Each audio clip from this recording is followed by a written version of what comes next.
Well, my friend, what you here to say? Yeah, big up Terry, big up to the Aussie Gunner as well, mate. Big up to you Big up, guys. bro. Big up. The thing on Raphinha is, I love Raphinha. I think he's the perfect move for Chelsea. But the question before was, who does he go to? And for me, it's looking like Chelsea's going to be out of this race. We are not this Chelsea we were last season where we could pull, any type of players. This season we've been horrific.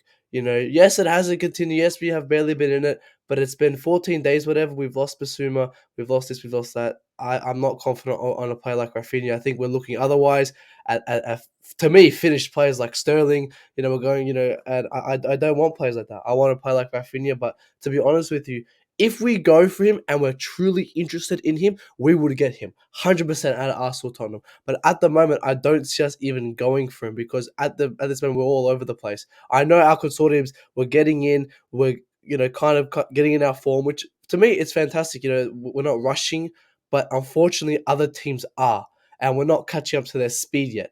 And that is a negative at some point because, again, as we've just spoken, Raphinha does want to leave. And now, if Arsenal and Tottenham move quickly like they did with their other signings, then we're going to lose the race.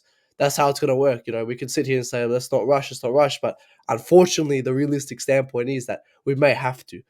But at the moment, we're not taking anything fast. We're taking it slow. That's how we want to go. Then let's do that.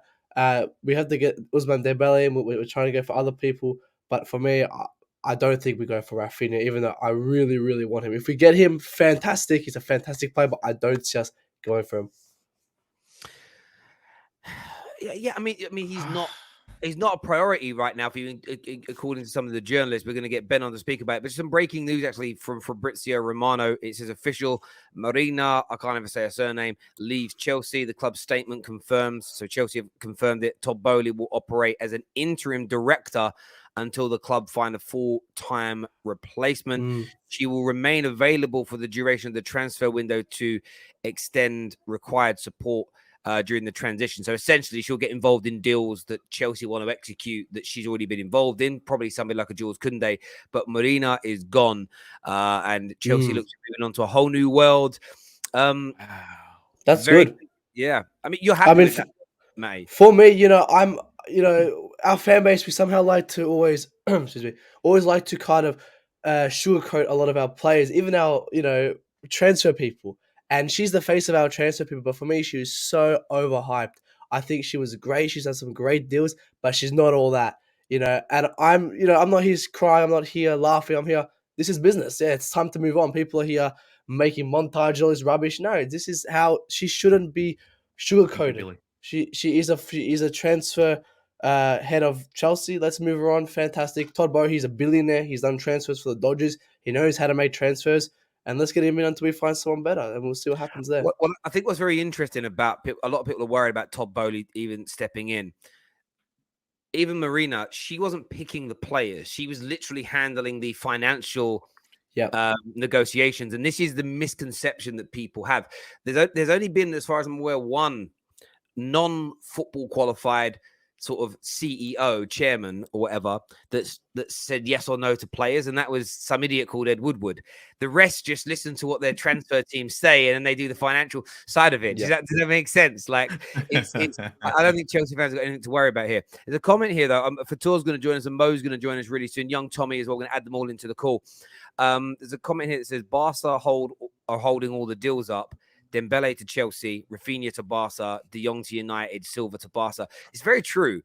Barca are actually, when you actually look at it, Barca right now, and I know that KC, if he's watching, is going to get annoyed, and Abdul that DMs me every day about how, but basically, I'm being flippant here. This guy called Abdul DMs me every day, telling me that all the stories about Barca aren't true. But they've still got this what they call the 1-to-3 ratio. So only 1/3 of the money they receive through sales can be spent on players, because they were over capacity for a period of time. I'm not too found the actual facts around it, but that's still in place, according to 6 different Spanish journalists whose stories I read yesterday about De Jong. So until that's sorted, like De Jong doesn't happen. If De Jong doesn't happen, Silva doesn't happen.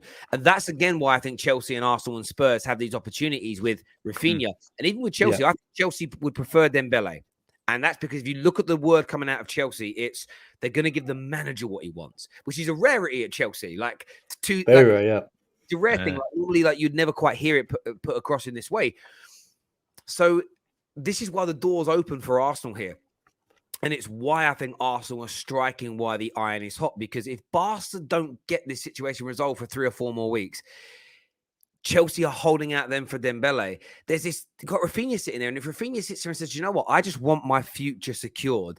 I like the Arsenal project. I like the players that they've bought so far this summer. I'm gonna make that decision.